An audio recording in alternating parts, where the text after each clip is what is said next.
America और Iran के बीच युद्ध विराम की घोषणा के बावजूद भी लोगों को राहत नहीं। सोमवार आधी रात से सीएनजी की कीमतों में ₹1 प्रति किलो की बढ़ोतरी लागू हो गई है। पुणे के बाद अब मुंबई में भी बढ़ोतरी की आशंका। महाराष्ट्र एसटी ने बढ़ती डीजल कीमतों और खर्चों को देखते हुए 10% किराया वृद्धि 15 जुलाई तक बढ़ा दी है। यात्रियों को फिलहाल बढ़ा हुआ किराया ही देना होगा।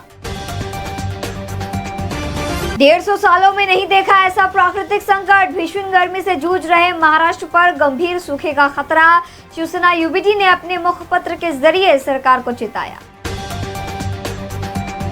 मुंबई की मेयर ऋतु तावड़े के काफिले की 3 गाड़ी आपस में टकराई। श्राइन ब्रिज पर एक बाइक सवार को बचाने के दौरान हुआ हादसा। हालांकि घटना में कोई घायल नहीं। नीट एग्जाम से पहले टेलीग्राम पर सरकार की लगाम। 22 जून तक नहीं कर सकेंगे एक्सेस। डॉक्टर के पर्चे के बिना अब नहीं मिलेंगे कफ सिरप। स्वास्थ्य मंत्रालय ने जारी की अधिसूचना। होर्मुज़ को पार कर भारत आएंगे 34 जहाज, जिसमें तेल, एलएनजी, पीएनजी और खाद से जुड़े जहाज शामिल है। शांति समझौते के बाद ऊर्जा आपूर्ति और व्यापार में सुधार की उम्मीद। मुंबई में फेरी वालों के क्यूआर कोड सत्यापन की समय सीमा बढ़ी। अब 26 जून तक होगा पंजीकरण वेरिफिकेशन।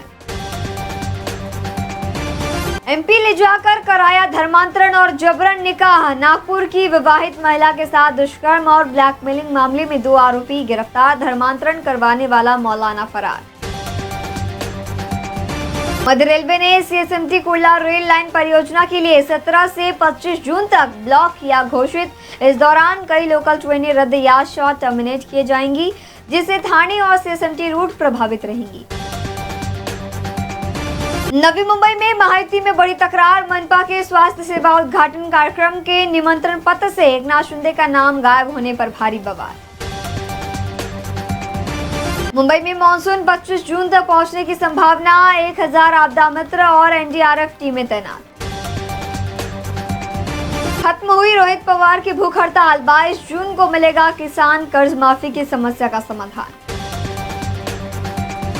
उद्धव ठाकरे की बैठक से अनुपस्थित शिवसेना यूबीटी सांसद संजय देशमुख की दिल्ली में शिंदे गुट के मंत्री से मुलाकात। पार्टी में बगावत और दल बदल की अटकलें और भी हुई थी।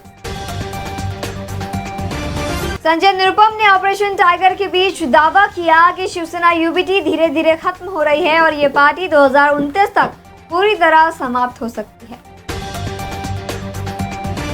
भीमाशंकर मंदिर में अब वीआईपी दर्शन पूरी तरह से बंद। हालांकि दर्शन के लिए ऑनलाइन बुकिंग अनिवार्य होगी ताकि सभी भक्तों को समान अवसर मिले और लंबी कतारों की परेशानी कम हो सके। गोवंडी मानखुर्द में अवैध स्कूल और अस्पतालों का जाल। बच्चों के भविष्य और मरीजों की जान पर खतरा। रिटायर्ड जस्टिस गौतम पटेल को मिली जान से मारने की धमकी। बॉम्बे हाई कोर्ट ने 24 घंटे सुरक्षा के दिए निर्देश। मुंबई में सोने चांदी के दामों में बदलाव। 10 ग्राम 22 कैरेट सोने की कीमत 1,38,750 रुपए पहुंचा, तो वहीं चांदी 2,65,000 रुपए प्रति किलोग्राम पे बनी हुई। भाजपा पार्षद हेतल गाला ने बीएमसी से मुंबई में ईवी चार्जिंग स्टेशन का शहर व्यापी नेटवर्क बनाने का मांग उठाया, जिससे चार्जिंग की कमी दूर हो सकेगी।